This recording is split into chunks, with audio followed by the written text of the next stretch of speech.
to my channel. I hope you're all doing really well. I woke up quite early this morning and thought that this is a good opportunity for me to film a bit of an update, something I wanted to talk to you about before I commence my day. So the topic I wanted to talk about today is why my alcohol detox took so long. Because if you look through my previous videos, you'll see how long I've been fighting to get my detox, which I've now, of course, completed. And also why my diagnosis of ascites, this fluid buildup, particularly in my abdomen, took such a long time as well. So I just wanted to explain that to you today, because I don't think within my videos I've had a chance to do that. So with the alcohol detox side of things, normally, I say normally, how it would generally go with someone, I assume, is that they get to a point where they're ready to detox. They go into hospital and they complete it. I assume the same way I do, where you're given the medication, and I was given IV nutrients and things because obviously I was malnourished. So that would be sort of standard, and I believe you can get in quite quickly. Now, this is where it differs with me and what was so frustrating. I was not allowed to be put forward for an alcohol detox until we had a facility in place that could work with my eating side of it, because I'm malnourished and about 90% of my calories were coming from alcohol. So in terms of my community health team, they worked so hard, week in, week out, to make this happen for me. And I'm so grateful that they did. So yes, it's frustrating. We had another place lined up that fell through. Other places had different rules. So yeah, it took months. I've wanted this for months, and other people might have been able to get it in days or weeks. But once they secured it, I grasped the opportunity with both hands. But that's why it took all of that time, because I had to be able to go straight from the detox to a facility to make sure that my weight didn't just plummet. Yes, so for the purposes of keeping today's video brief before the day all gets started, and that sort of explained. Yes, so like I say, a bit frustrating that I had to wait so long, and was also told to keep drinking up until I could get in the detox, and I really was wanting to stop before that. So I actually tapered my drinking down before I went into detox. But yeah, I wish I'd been able to get in straight away, but it just didn't work like that. So that's that bit done. Now, with my diagnosis of ascites, the fluid buildup, oh my goodness, what a journey that's been. So I'm going to try and explain it to you in a nutshell, really. So what happened was, it started off with me noticing I was starting to gain a little bit of weight around my stomach area, which I put down to alcohol bloat, which kind of happens to everyone when you drink alcohol. So yeah, I just noticed a little bit of weight gain, and then one morning I woke up and my stomach had gone to like literally the size of a huge ball. It just swelled. There was no movement in it or anything, couldn't breathe in or out.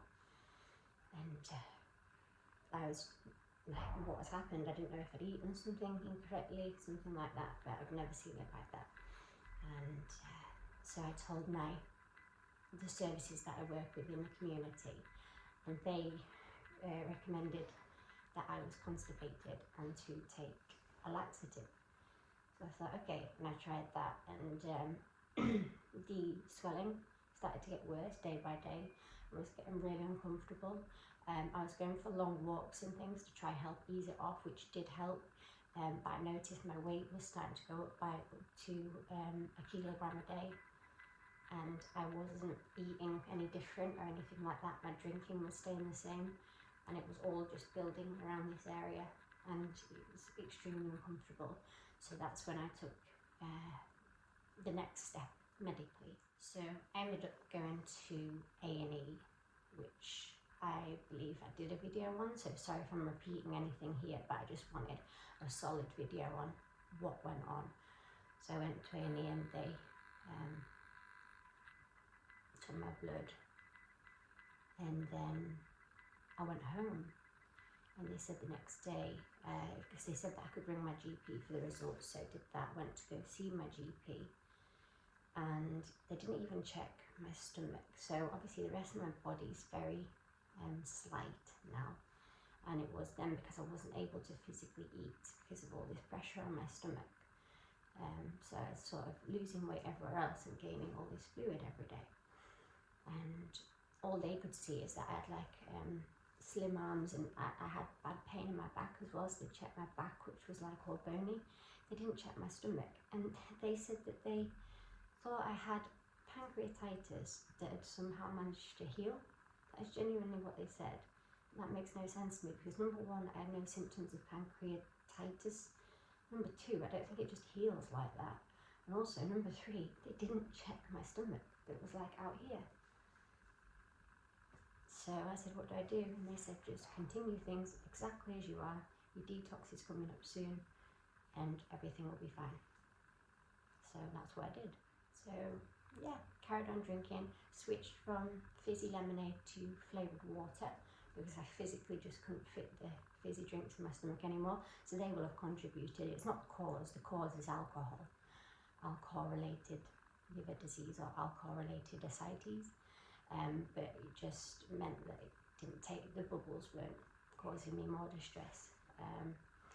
So yeah, carried on drinking at the slower amount and waited for my detox. And by that point, the swelling was progressing and progressing. So when I went in for the detox, I was very, very uncomfortable and in pain. And this got overlooked again, because they were mainly there to just treat me not drinking. And where I pushed and I pushed and I pushed to get this checked. And what they did is they did an ultrasound, thank goodness. So you know where they put, there's no needles or anything. And they showed me on the screen, and where the black was on the screen was the fluid. And it was exactly where, like, I could feel it. And that's when they confirmed. So they said, yeah, there's a lot of fluid in there. And I was like, finally, someone's listening to me. And then, so I didn't know what that meant or where we go from there, but at least it was finally identified and not just been fobbed off. And then what happened from there is the diagnosis. So my doctor at the hospital, I'd done a bit of research, and this ascites thing was the only thing I'd been able to match up. I'd read about other things and it didn't quite seem right. So when he told me that's what I had, it wasn't so much of a shock. The shock of it was the extent of the damage to my liver to have caused this. I thought it was something that like would flare up, and then now that I'd stopped drinking would just go away quite quick. I think this is going to be a long journey to get well. But the validation that yes, there is just to be given the name of what was going wrong, and given a plan for treatment and making sure it's been monitored, that was such a relief. So yeah, I was in an incredible amount of pain. I will do a whole video on ascites and show you like the progression at some point in the future. So yeah, when I was in hospital, I was barely able to go to the toilet both ways, because like I was so weak and my body was just clinging onto all this water. That got a little bit better during my week stay, but the bloating kept going up and up, and my weight still kept going up and up. And I remember trying to eat in hospital, and because there was so much pressure on my stomach, it just wasn't happening. So by the time I was admitted here, I was in so much discomfort.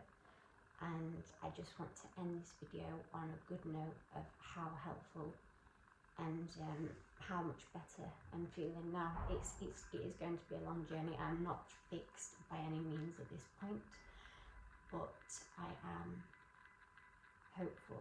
So the double dose of diuretics that they're safely able to have me on after monitoring my bloods and things are working.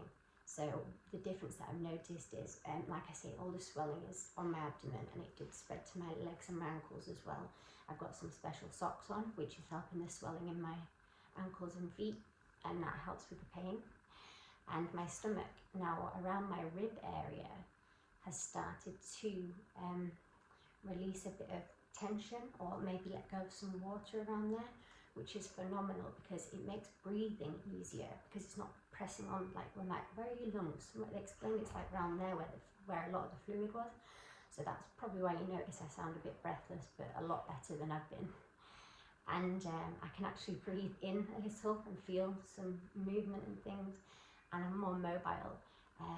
When it was at its worst, and it was like completely solid, and out here, like even I'd have to get help with standing up and getting out of bed. I couldn't bathe unattended.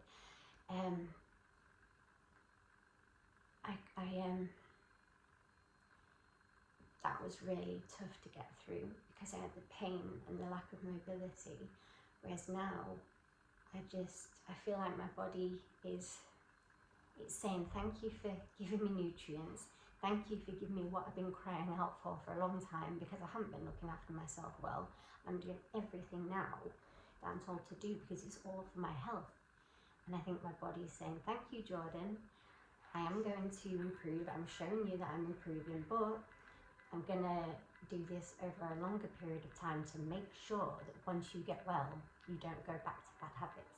So it's teaching me a lesson. So I'm okay with that. So as it stands at the moment, it's early in the morning. I feel comfortable right now. I don't really seem to bloat up too much during the day. The eating side of things is very manageable. You know, the portion sizes and things to not overload my body right now, but still getting the nutrients I need. So I'm working really well with that. I genuinely, sorry about that. I genuinely do have an appetite, so that's a really good sign. Like I say, because there's a bit of freedom around this area now for food to actually go. So yeah, that is today's update, just to explain why things took so long and how they progressed to how they did, and why I couldn't nip it in the bud earlier. So I'm hoping for, I don't know what is going on with my voice, it's very croaky. I'm hoping for a positive day today. I've had a lot going on this week, so I might try to take a little bit of rest time, maybe do a bit of colouring, or it's called the world's smallest jigsaw, so I might have a go with that. My back's aching, so if I can ease that off, I might just have a bit of a steadier day today. So lots of love. Sorry that this video is not really structured. I just woke up and thought it'd be a good one to explain before the day ahead. So love you lots, and I've got some other video ideas, all of separate topics that explain quite a lot. So if you follow my journey, stay tuned, and see you soon.